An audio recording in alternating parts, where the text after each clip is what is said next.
तो इस प्रकार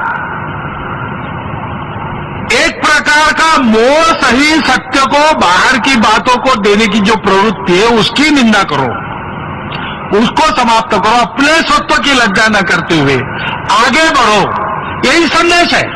और उसके लिए हम काम करते हैं, उसके लिए हमारे पास शाखा का तंत्र है।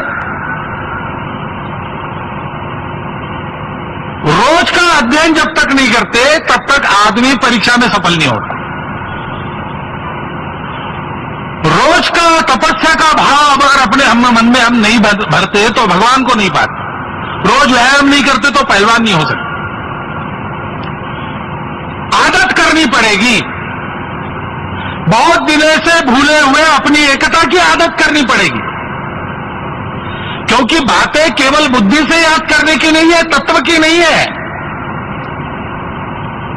बात आकर रुकती कहां है, ये नीतियां सबको मालूम है, क्या होना चाहिए सब जानते हैं, होता क्यों नहीं है?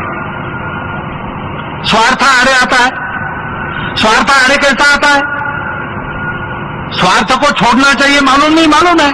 सदियों से सब महात्मा इसी को कहते, स्वार्थ के लिए मत जियो, परार्थ के लिए जियो। लेकिन आदमी जब प्रसंग आता है तब ऐसा करने में असमर्थ क्यों होता है? वो आदत की बात है।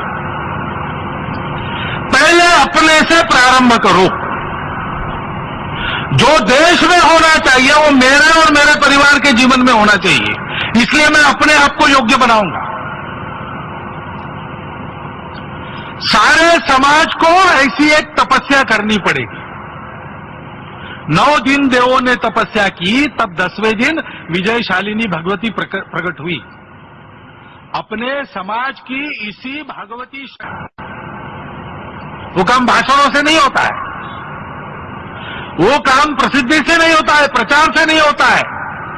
उसके लिए स्वयं करना पड़ता है और अपनी दोस्ती जोड़कर लोगों से कराना पड़ता है। संघ के कार्य का ये मर्म जनता और बाकी लोग समझे, इसके पहले स्वयंसेवकों को समझना चाहिए। स्वयं से प्रारंभ करना, हर काम को सत्यम शिवम सुंदरम करने का अभ्यास करना, हर काम को प्रेम से भक्ति से करने का अभ्यास करना, हर काम को अपने स्वार्थ के लिए नहीं लोगों के लिए करने का अभ्यास करना, लोगों के हित के लिए अपने स्वार्थ की नित्य जीवन के प्रत्येक छोटी कृति में बलि चढ़ाने को सीखना।